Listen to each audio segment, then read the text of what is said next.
Well, if you thought President Obama's economic plan was ambitious, this is really something else. Getting rid of the world's nuclear weapons. We looked into some of the stockpiles, and while exact figures are hard to come by, those are closely held secrets, we were able to get some estimates thanks to two groups, one the Federation of American Scientists and the other one a group called globalsecurity.org. Bottom line, about 9 countries have more than 23,000 nuclear weapons. So we dug into just how tough it's going to be to get rid of all those nuclear weapons.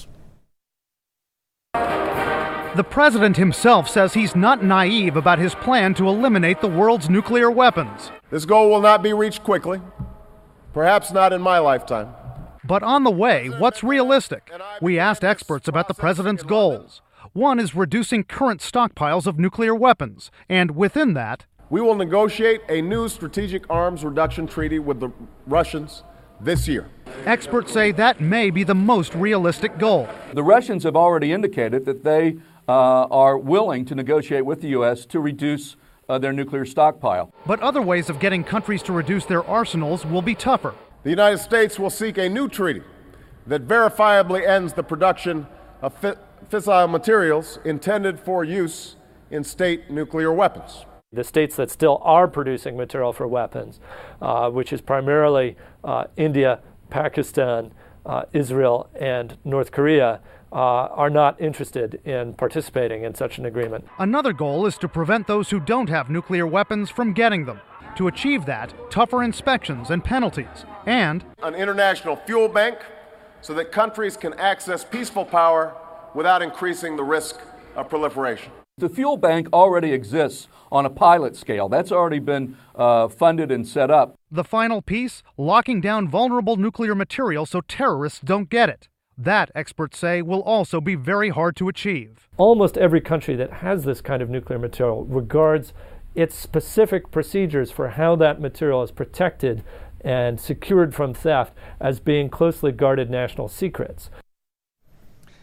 Still, there's a feeling inside this White House that the president has to take the lead on these ideas right now. As one National Security Council official put it, the U.S. has to commit to shrinking its own arsenal before it can get other countries to help pressure Iran and North Korea to end their nuclear programs. While all eyes are on Iran and North Korea, they have to get going on that, and that launch yesterday was evidence of it. Yeah, absolutely. I mean, it was very notable that launch by North Korea came on the same day that President Obama was giving that big speech on nuclear non-proliferation in the Czech Republic. So how does that sort of make the urgency of President Obama's agenda all that much stronger?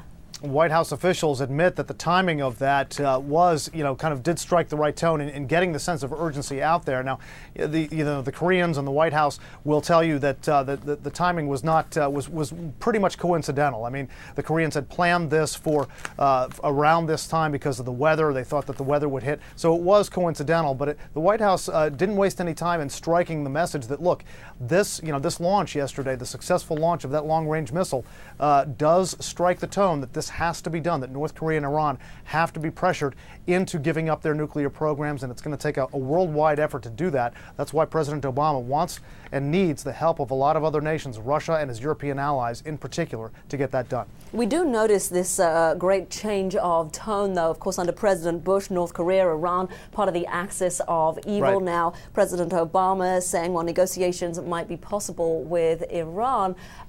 Is that possible on the nuclear issue? Well, the Obama people are being very cautious about it. They're saying they want to engage the Iranians, but the Iranians have to basically commit to giving up their any idea of getting a nuclear weapon, to verify that their nuclear program is for peaceful purposes.